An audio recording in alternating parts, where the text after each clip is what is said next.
Welcome to this special July 4th edition of the channel.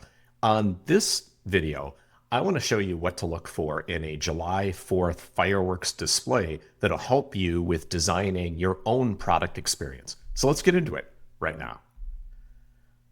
All right, I actually had to look up on Reddit how long the average fireworks display was. I think like most people, I'm not sure I could tell you what it was, but according to the Reddit-overse, it is anywhere between 15 and 20 minutes. I actually found a PDF of someone who had compiled all these statistics. I'll put a link to it in the description. It's a load of fun if you're into that sort of trivia.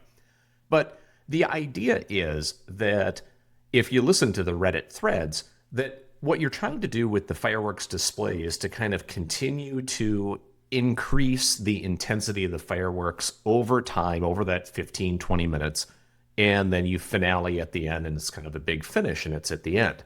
And if you can't maintain that escalation, you should actually make it shorter so that you get more of that intensity growing over time. And that's an interesting way to think about it, but like most sort of things, it's counterintuitively incorrect. And here's how we know about that. It's called the peak end rule. And it was from Daniel Kahneman. And you may have heard of him. He wrote the book Thinking Fast and Slow. Kahneman and Tversky wrote some of the best information we have right now on how human psychology works and how we perceive time. And what the peak end rule says is that in any experience, we remember the highest peak and the end experience. And everything else that happens in the middle, we tend to forget, and we tend to kind of peanut butter over in our minds. Our brains are sort of lazy computers, and they can only take in so much information. So the peak and the end. The ingenious experiments they did were with medical procedures, so sort of negative experiences. And the experiment was structured in two ways.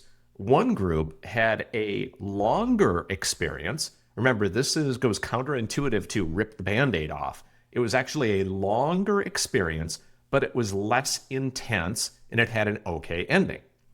Now, the other one was you had a shorter experience. It was kind of rip the Band-Aid off, have a really intense negative experience, and an okay end. What the researchers found is that people felt, even though it was basically the same experience, that one took longer. That's the one people viewed more positively than the shorter one. Now, you would think, like you were taught, hey, rip the Band-Aid off, make it go over quick.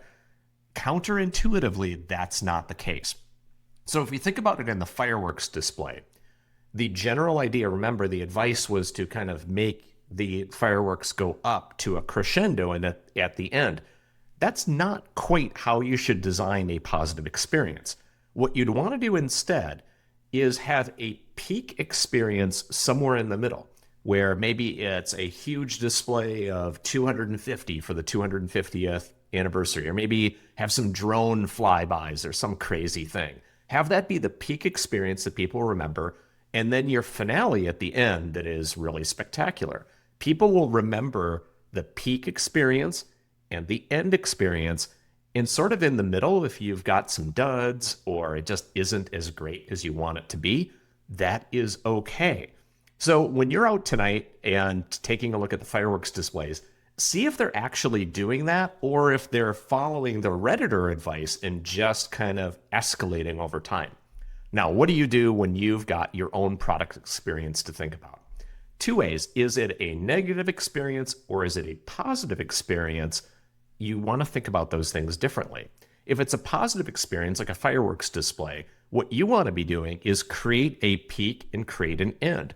Don't worry about every piece in there. You don't want them to be too terribly negative, but don't worry if you've got some kind of slow parts in there and it takes a little bit longer.